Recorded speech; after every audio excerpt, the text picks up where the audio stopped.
Hey you guys, welcome back to Married to Film. Listen, here's part 3. I wish I'd been part of that conversation. Would you have said you had to go to the woods and put this sick little kitten out of its misery? No, of course not, but it's a tough thing for a kid, and we should have... Look, she's gonna have a pretty messed up view of death coming out of this no matter what. Which wouldn't have happened if you hadn't have... Go ahead. No, it's unfair. Go ahead anyway. Why the hell did you let her keep those kittens? Well, I didn't know that they were all gonna die. You let her keep a box of diseased kittens in her bedroom. And now she's traumatized. Her first real brush with death, and now she's... And then I have one chance to pull it back, and I lie to her face and lock up with a migraine. This was not our finest hour. Really? Sorry. You're not allowed down here. You know that. I know. We were It's just... okay. It's just Auntie Nell. I know. I know you're curious. And sad. I'm sad too.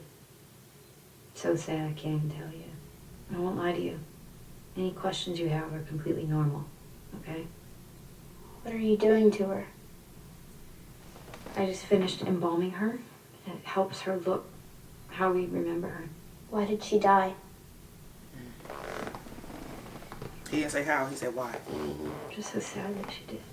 She loved you both so much. Where is she now? I don't know, Allie. Nobody knows. I can tell you what I think, maybe, sometime tomorrow. But mostly I'm just sad. I know you're curious about her, but this part isn't for people to see. I can tell you everything I'm doing, but some other time. Like when you're older. Right now, why don't you two go pick your favorite picture of Auntie Nell from one of the albums? I can hang it at the funeral. Okay? Oh God, she's gonna open up her eyes, I know it. I'm so excited. You're gonna look amazing. You already look amazing. You know what I mean. You look gorgeous. Oh, come on, we still got a ways to go. I know, but you do. I'm so happy for you, Nellie. Come in. Hey. Hey. Wow. You look amazing. Thanks. How's Arthur? Oh, him. He's great. I handcuffed him to a radiator downstairs. He's not going anywhere. Steve. He's as happy as I've ever seen him. And he should be. Well, anyway, I just wanted to say break a leg. And if you make a run for it, I'll keep the car running, okay? Okay. It looks weird without a lot of facial hair. How lucky for us, a famous author at your wedding. You promised. I know. Not another word, I promise. He made it. Mm-hmm. What is it? Nothing, I should be right back when you finish up. She turned him away. Hey. Hey, I didn't know if this was the... Hell, What? hold on! What? Hey, I'm fine. I'm fine. I just wanted to make sure that I got to tell her that I was happy. Look at me. What? Look at me. You're high. No, I'm not. So you got the day pass? Yeah, they're very supportive. Luke, I paid for rehab. Guess who they called when you ran away last week? Last week? Sure, she's expecting me to be here. Oh, no, she's not. Nobody is. Today's about Nell. Yeah. Do you get that? This is her day. You're not smearing your shit all over her day, Luke. Sure. You're not. I'm level. I just really want to be here for her. You should have thought about that before you put the needle in your arm. What's the cab? 20? 30? Here's 100. You can shoot up the rest. I don't care. Wow. This is the last I ever give you. No more loans, no more treatment centers, nothing. The store's closed. I'm done. Wow. Sorry. Bridesmaid stuff. Is everything okay? Everything's perfect. We're gonna have a perfect wedding, Nellie. Almost perfect. Yeah. You feel guilty? You probably should. I'm sorry. Now her eyes open.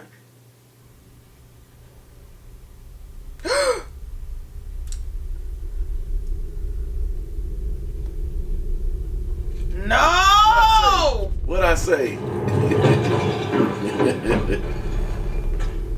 don't think it actually happened though. She ain't envisioned it. It was the same book from the cat. But now she's gonna open her eyes or something.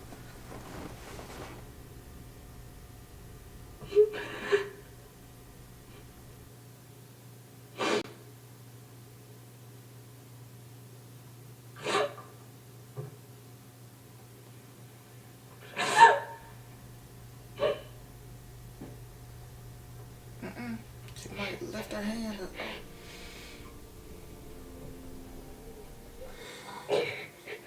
I'm not gonna force a child to go and see somebody's body. I'm not doing it.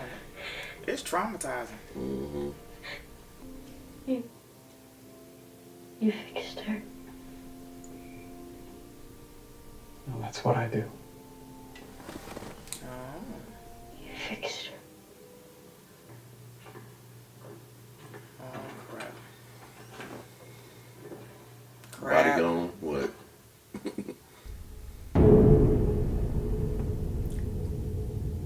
That's her mother. Is that her mama? Yes.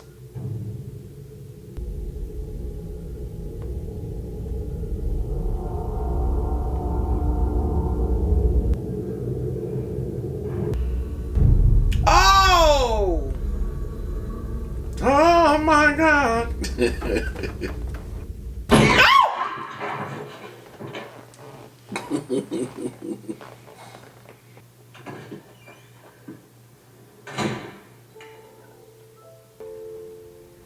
I guess you better find a nickname out of Eleanor. I thought it was because she had country grammar. Yeah.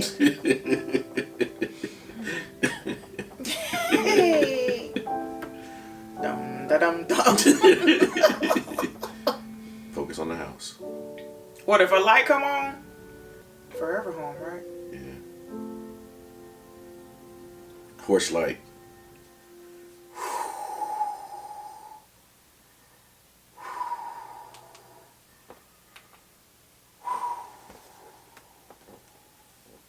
Dude, that freaked me out even more than the bugs. That freaked me out even more than the bugs. Well, no, not really. Not more than the bugs. You know how I feel about bugs. Okay, so okay, listen. We are barely making through these episodes. Everything's freaking us out. But y'all wanted true, genuine, authentic reactions. Yeah, that's what you get. This is what you're going to get. I do have to apologize because I had graham crackers with peanut butter earlier. I hadn't eaten breakfast, and I don't do nothing without eating breakfast. So I do apologize if it was a little crunchy in the beginning. Also, I do that on purpose just in case something spooks me out. So I can't hear it.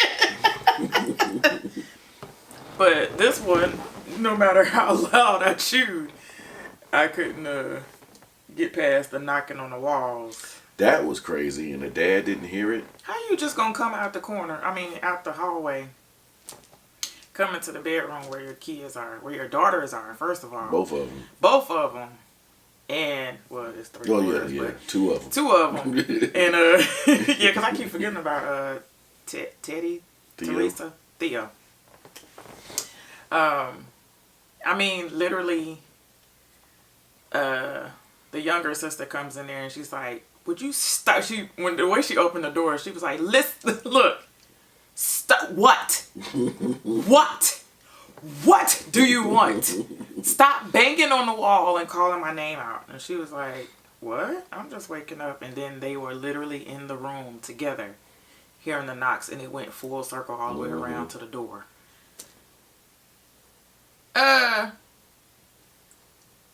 on, Daddy. First of all, why are we, because the door was wide open. It's not like they couldn't run out. They living in this haunted house. The signal for them to come home was that the porch light would blink. I mean, would blink. The porch light would flash twice. That meant for them to come home.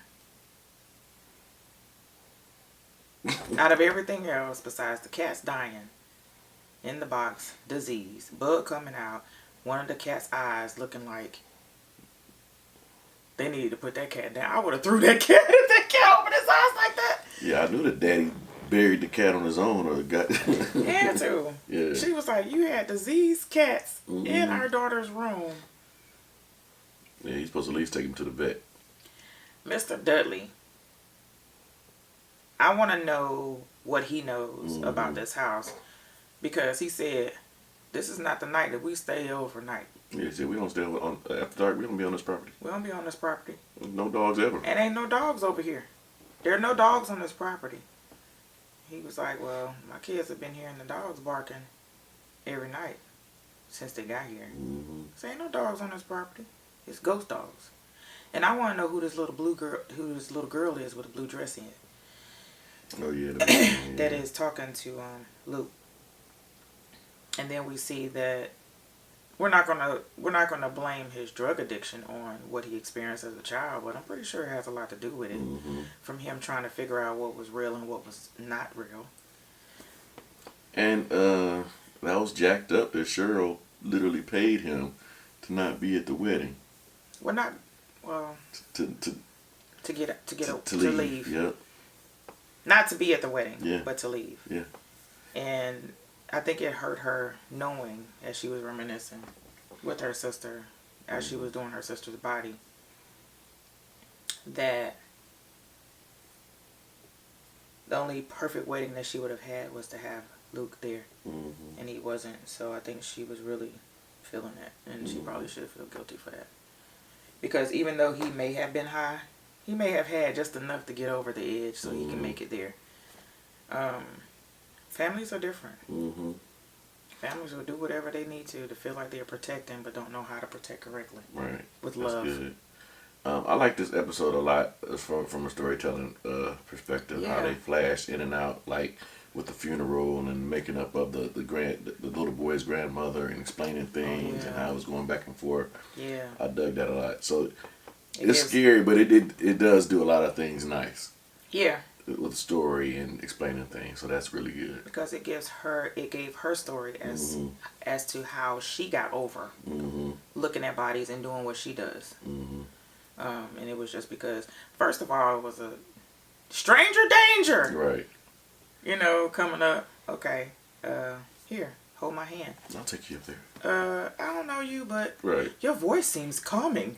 Okay, it's like chamomile and lavender. Even. But, and she was like, oh my God, you fixed her. And she did. She looked exactly the same.